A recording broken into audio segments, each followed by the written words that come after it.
Bonjour à tous les auditeurs de vipradioonline.fr, la radio web de l'association RVPB. Vous écoutez notre émission reportage VIP spéciale découverte de la région Midi-Pyrénées avec un zoom sur plusieurs villes et notamment dans le département du Lot et de la Haute-Garonne.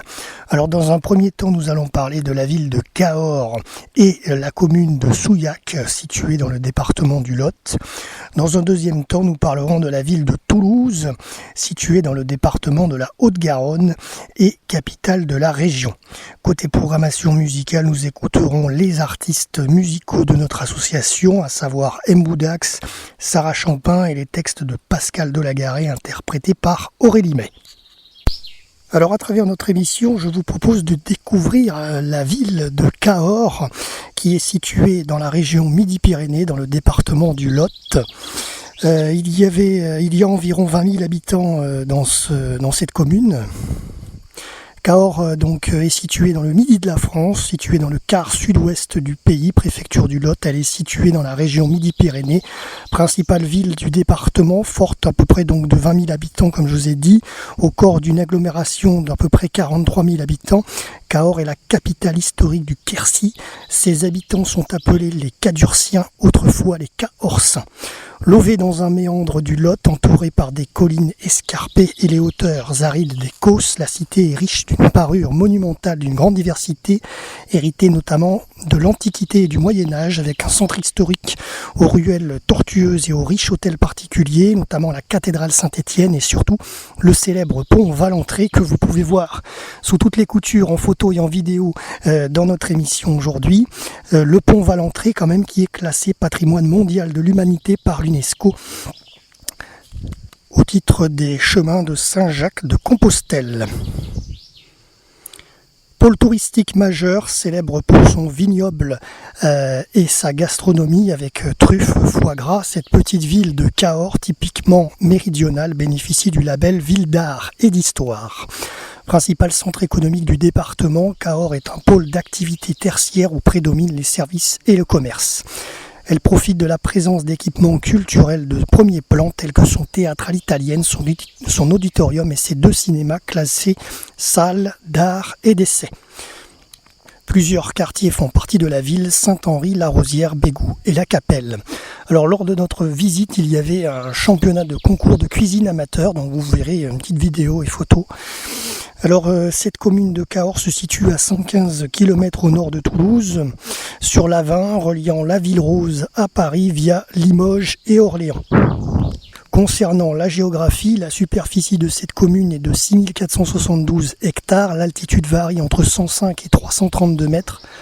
La barre de relief constituée par l'isthme de la boucle du Lot s'apparente de fait à un pont supplémentaire. Cahors est une presqu'île. C'est une première spécificité, le relief extrêmement accentué est la donnée majeure du site de Cahors. Le site construit de Cahors a pris possession du site naturel et lui a donné sa forme urbaine originale. Concernant les manifestations culturelles et festivités, vous pouvez trouver donc chaque année le festival régional du théâtre amateur en mai au théâtre de Cahors, le festival Visage du Monde en mai, le festival Cahors Juin Jardin chaque année en juin, le festival donc où nous étions aujourd'hui, le festival Lot of Saveurs, festival de gastronomie chaque année le premier week-end de juillet. Voilà, il y avait plus de 2000 personnes qui étaient présentes ce soir à Cahors. Cahors Blue Festival chaque année en juillet et le festival Les Traces Contemporaines, festival de danse chaque année en juillet également.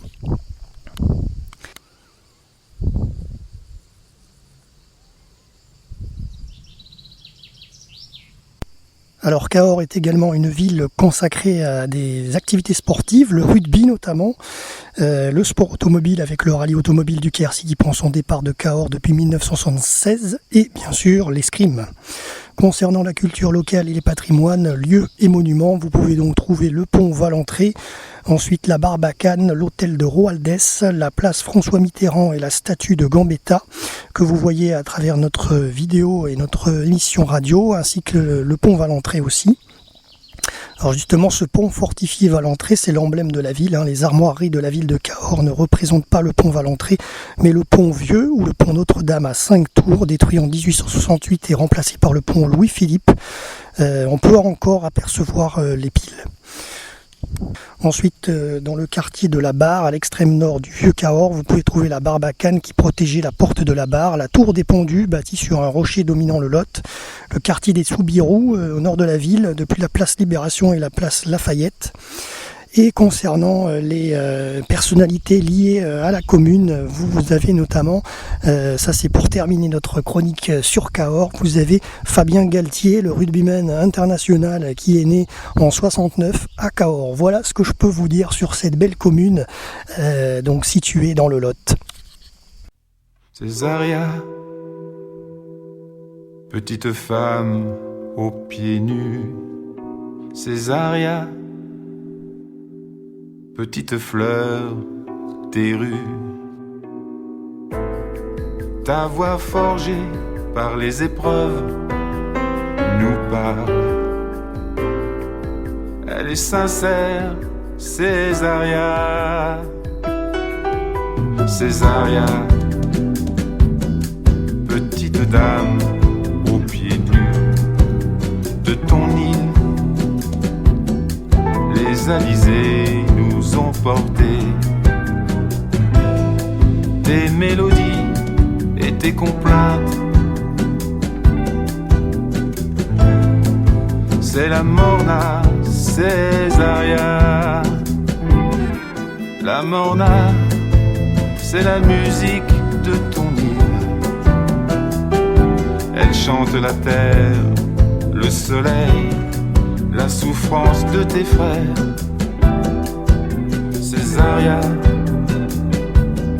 ta voix lascive et envoûtante, façonnée par les épreuves et par le temps, parle à nos cœurs et à nos âmes. Césaria, c'est la saudade, la saudade, saudade, saudade, saudade, saudade. Elle est l'âme de ton île. Elle chante la terre, le soleil, la souffrance de tes frères. Elle porte en elle les amours et les peines. Sa langueur est une douce nostalgie. Césaria, grande artiste reconnue, tes chansons et tes rythmes sont des voyages. Ils ont fait le tour de la terre pour chanter si bien ton Cap-Vert. Ils ont fait le tour de la terre pour chanter si bien ton Cap-Vert. Saudade, saudade, saudade, saudade. Ils ont fait le tour de la terre pour chanter si bien ton Cap-Vert. Ils ont fait le tour de la terre pour chanter si bien ton Cap-Vert.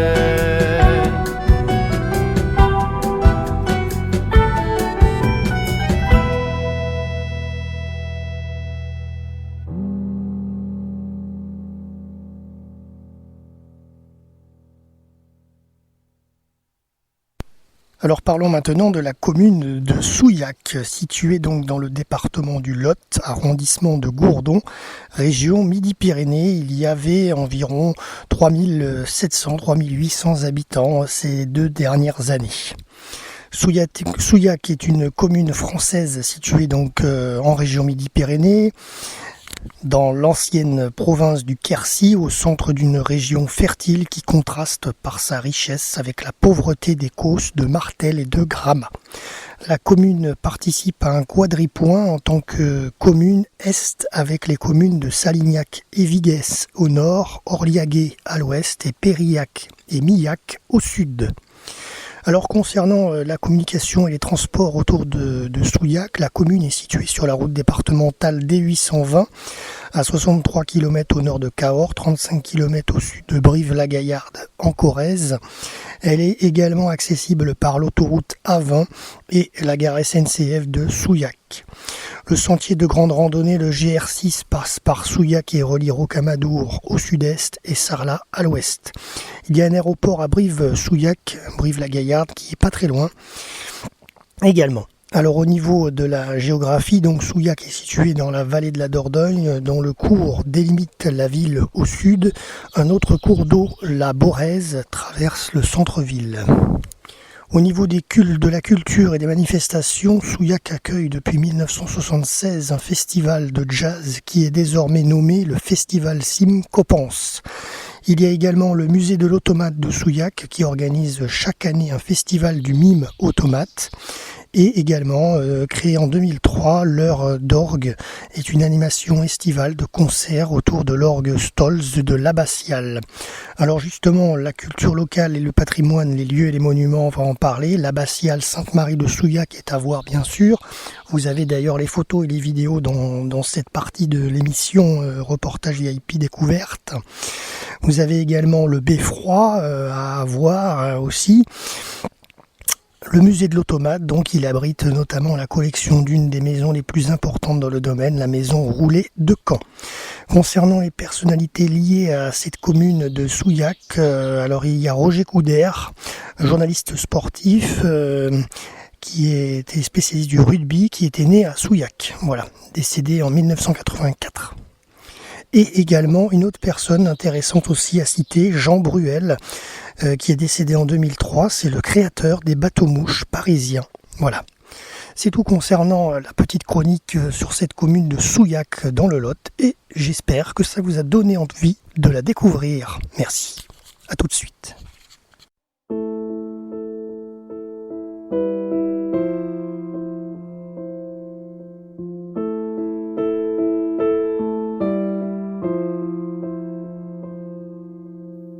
Je te vois refermer la porte de l'appartement. Un soir pour moi tu l'ouvrais, il n'y a pas si longtemps. On va rendre les clés, face à nous la sortie avance. On ne peut plus rien partager, alors on garde le silence. Tous les deux face à face, on revit le même présent. Sauf que le désir s'efface et l'ascenseur redescend. Il n'est pourtant pas si loin le temps où tu prenais ma main, où je guettais venant de toi tes mots pour le premier pas. Les derniers mots sont les plus durs à prononcer. Quand on devient de trop, que reste-t-il à échanger? Les derniers mots, même si parfois ils sont les pires, s'ils sont de trop, c'est qu'ils n'ont pas d'avenir. Les derniers mots sont les plus durs à prononcer.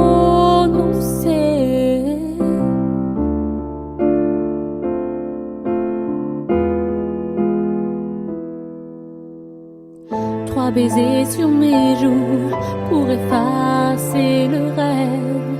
Tu poses la fin entre nous en évitant mes lèvres. Sur le trottoir les gens passent, notre peur a de la chance.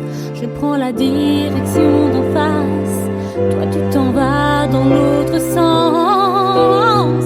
Il n'est pourtant pas si loin le temps où tu prenais ma main,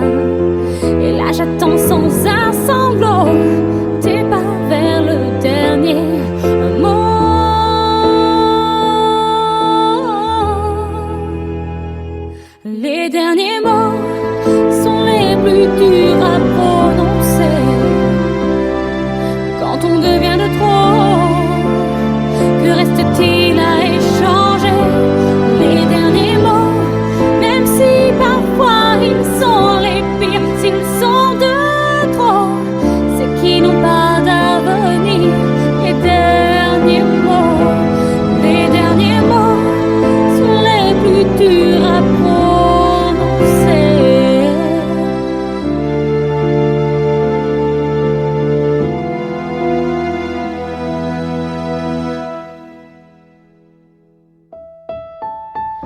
Les derniers mots.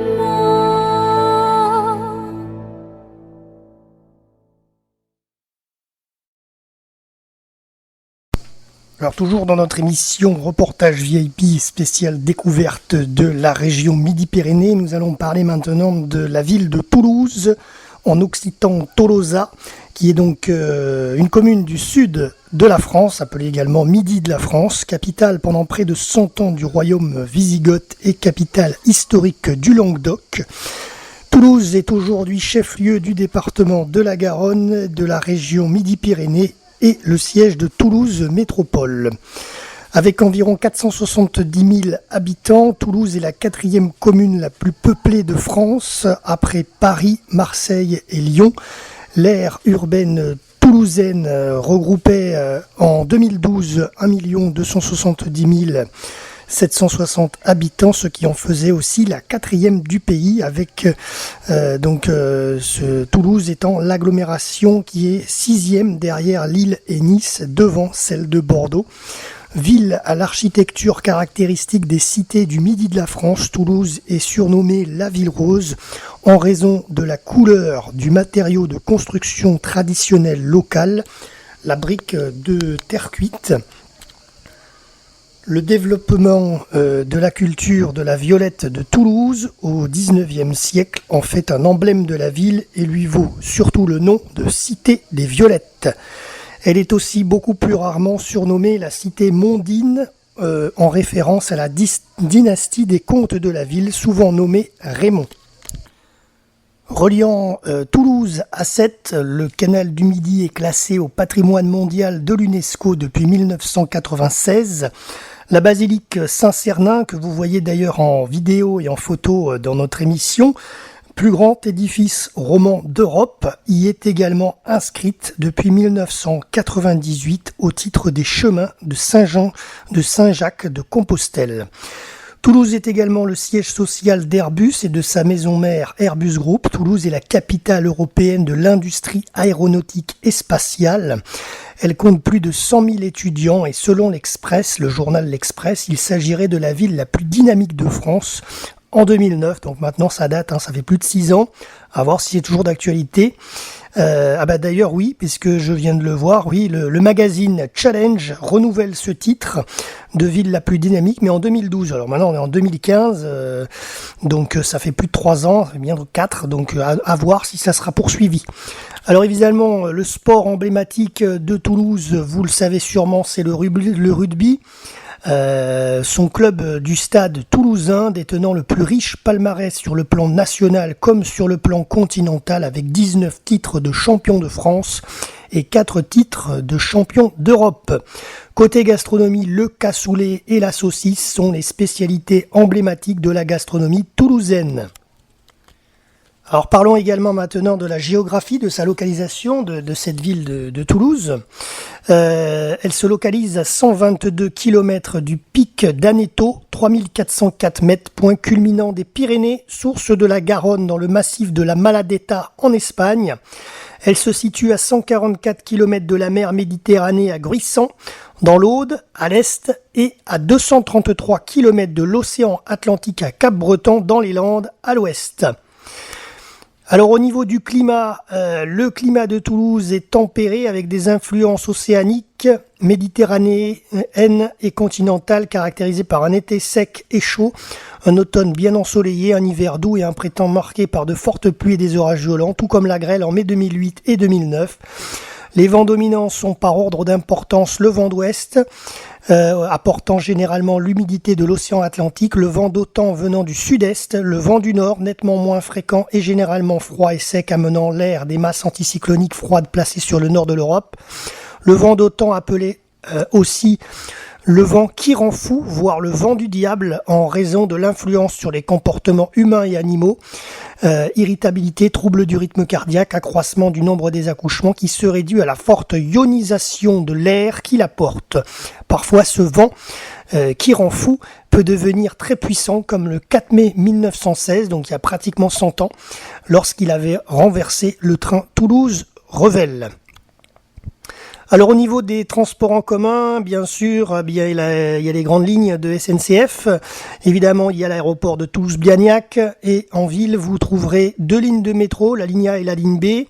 Ensuite, vous avez également les lignes de bus et vous avez un tramway avec la ligne T1. Voilà, donc Toulouse est une ville qui est très bien desservie au niveau des transports en commun. Au niveau donc ensuite des manifestations culturelles et des festivités. Durant l'année, cette ville accueille plusieurs festivals de musique, de cinéma ainsi que de festivals divers et variés. Ainsi, le festival populaire des musiques du monde de Rio Loco se déroule chaque mois de juin sur le thème d'un pays invité.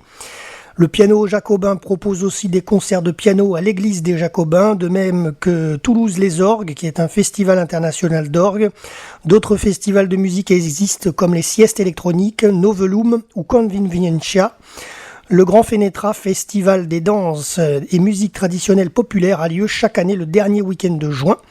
Vous trouverez également les rencontres du cinéma italien à Toulouse qui se déroulent en avril au cinéma L'ABC. D'autres festivals de cinéma sont à l'honneur, comme les rencontres du cinéma d'Amérique latine, le festival du cinéma espagnol de Toulouse Midi-Pyrénées et le festival international séquence court-métrage qui met le format court à l'honneur. En effet, l'année est donc ponctuée par divers festivals et événements comme le Carnaval de Toulouse qui existe sous sa forme actuelle depuis 1982. Depuis cette date, il est organisé par le comité d'organisation du carnaval universitaire, le COCU, pour divertir les hivernants et il a lieu en mars. Vous trouverez également le Printemps du Rire qui devient le premier festival d'humour européen. Le printemps de septembre qui transforme Toulouse en espace consacré à l'art contemporain, le Forum de l'Image, le UFA Festival, le Marathon des mots, le Festival Occitania, le Festival N7, l'Inox Electronic Festival, Toulouse Plage aussi, la Feria Tolosa Toros de Toulouse-Fenouillet et le traditionnel repas de quartier qui se tient chaque année au mois de juin. Plus récemment, la ville a créé la Festa Tolosa, transformée en Festa Europa à l'occasion de la candidature de la capitale culture 2013. Plusieurs événements se déroulent sur de nombreuses communes de la couronne toulousaine, comme le festival Marionettissimo, dont le point d'ancrage se situe à Tournefeuille, mais dont plusieurs lieux de représentation sont situés sur Toulouse.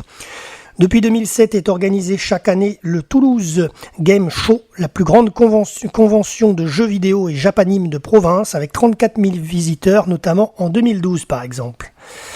Alors depuis cette année-là, depuis 2012, est créé chaque année en juin le United Keys Toulouse Festival, un festival de kizomba qui est un genre musical originaire de l'Angola et qui est devenu populaire à Toulouse et en Europe. Les origines stylistiques sont la samba, le merengue et le zouk. Voilà, donc comme vous l'avez compris, il y a beaucoup de manifestations culturelles et des festivités à Toulouse chaque année. Alors parlons maintenant du sport. Toulouse a été classée la ville la plus sportive de France par le magazine sportif L'Équipe. Ça date maintenant puisque c'était en 2007. Mais bon, ceci dit, ils sont quand même très sportifs. Je vais vous donner quelques indications. Toulouse possède 368 installations sportives réparties sur 70 sites et jusqu'à 3 500 000 usagers par an d'inscrits dans les clubs du sport de la ville.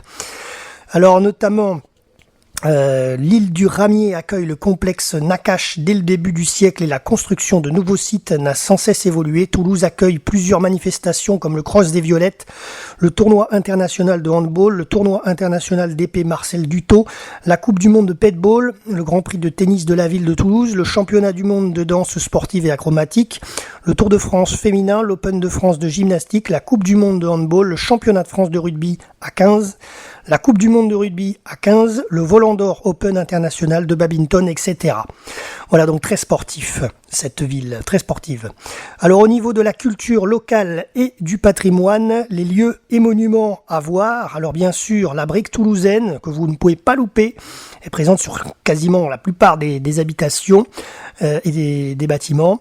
La brique toulousaine est traditionnelle, est utilisée dans de nombreuses constructions. L'architecture de Toulouse est marquée par cette brique, dont la couleur chaude rouge orangée lui confère le surnom de la ville rose. Ce matériau a été introduit par les Romains au 1er siècle avant Jésus-Christ, comme le montrent les ruines du rempart romain place Saint-Jacques. Autrefois, la brique était couramment recouverte d'enduit, car elle était considérée comme la pierre du pauvre. Alors, outre la brique, l'architecture est marquée également par la présence de galets. La brique est très coûteuse, surtout pour les classes populaires. De ce fait, on achetait un minimum de briques et on alternait les briques avec des rangées de galets. Ces galets proviennent du lit mineur de la Garonne et témoignent d'une activité ancestrale aujourd'hui disparue, la pêche de sable. Elle consistait à ramasser des alluvions du lit de la Garonne. Aujourd'hui, ces maisons construites en galets font l'objet d'une spéculation immobilière très importante, qui se traduit par des prix de vente exorbitants. Notons enfin que cette architecture de galets n'est pas spécifique à Toulouse. On retrouve des constructions similaires dans toute la vallée de la Garonne autour de cette ville. Alors à voir bien sûr, comme je vous l'ai dit, la brique toulousaine, mais également le palmier des Jacobins. Donc je vous en donnerai quelques indications dans quelques secondes. Vous avez également la cathédrale Saint-Étienne. Les ponts sur la Garonne sont magnifiques, notamment le pont Saint-Pierre, le pont Neuf aussi.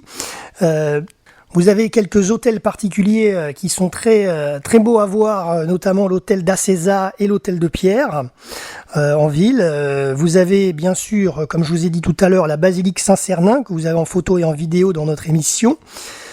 Vous avez également, donc, je vous en ai parlé, les palmiers des Jacobins. Alors ça se situe dans l'église des Jacobins en briques, typique de l'art gothique du Midi. Voilà, donc ça c'est pour l'église des Jacobins à voir. L'entrée, alors bien sûr, on peut pas passer outre. Le Capitole, c'est l'emblème de cette ville de Toulouse. Le Capitole qui contient la mairie. Et également l'entrée du théâtre aussi au Capitole, sur le côté droit. Vous avez l'entrée, donc c'est vraiment le monument que vous ne pouvez pas louper dans cette belle ville de Toulouse. Également, vous avez de nombreuses rues piétonnes, il y en a beaucoup, donc vous pouvez vraiment trouver chaussures à votre pied et faire beaucoup de shopping, il n'y a pas de souci. Alors on va parler gastronomie. Alors la gastronomie, les spécialités de Toulouse. Vous avez les cachoulas jaunis de Toulouse, vous avez le cassoulet toulousain et la saucisse de Toulouse, ainsi que la violette de Toulouse. Et au niveau des personnalités liées à Toulouse, bien sûr, vous avez la maison de Claude Nougaro sur les quais de la Garonne. Claude Nougaro qui était quand même une des personnalités les plus emblématiques de cette ville, qui est décédée maintenant. Vous avez également aussi, au passé, Tiki Olgado, Georges Decaune aussi, qui faisait partie des natifs de Toulouse. Alors au niveau des personnalités qui viennent ou qui vivent ou qui sont nées à Toulouse, vous avez aussi Patrice Carmouze, Marie-Ange Casalta, Sylvain Augier, le sportif Blaise Matuidi, l'actrice Jennifer Lauré qui jouait dans les Julie Lescaut. Vous avez aussi Frédéric Michalak, Jean-Pierre Madère, Jean-Luc Roy, Jean-Louis Debré, le politicien, Églantine Émeillé, l'animatrice télé. Alors également des personnages de bande dessinée, détail méconnu, Tintin et Milou passèrent tout l'été 1940 à Toulouse à la suite de l'invasion de la Belgique le 10 mai précédent, comme l'atteste leur première apparition dans Le Soir Jeunesse le 17 octobre 1940. Ça c'est pour anecdote. Hergé est passé par Toulouse dans les Pyrénées, proche de Bagnères de Bigorre. Ensuite, à l'époque aussi, dans les bandes dessinées, Astérix et Obélix, ils sont venus à Toulouse à la recherche de la spécialité locale de la saucisse. Voilà. Alors, j'espère que cette présentation sur cette belle ville rose de Toulouse vous a plu pour cette découverte RVPB. Voilà, en tout cas, nous, cette ville nous a bien plu. Merci à tous. À tout de suite pour la conclusion de cette émission radio. Voilà, donc nous sommes maintenant à présent à la fin de cette émission reportage VIP spécial découverte de la région Midi-Pyrénées, avec un zoom donc sur ces 3 villes dans notre émission radio. J'espère que tout ça vous a plu, que ça vous a donné envie de visiter Cahors, Souillac et Toulouse. Voilà. Merci à nos artistes musicaux qui nous ont accompagnés durant cette émission radio, notamment M. Boudax et les textes de Pascal Delagaré interprétés par Aurélie May. Et à très bientôt pour un prochain reportage sur notre antenne d'une nouvelle région découverte RVPB. Vous pouvez bien sûr nous suivre sur notre réseau Twitter @asso-RVPB et bien sûr sur notre site de la radio www.vipradioonline.fr, et vous avez dans la rubrique voyage toutes nos destinations découvertes et dans la rubrique des podcasts toutes les émissions radio en podcast de nos animateurs et de notre grille des programmes. Voilà, merci à tous de nous avoir suivis pour cette émission spéciale région Midi-Pyrénées. C'était Jérôme en direct et en podcast pour vous préparer cette émission depuis la ville de Toulouse.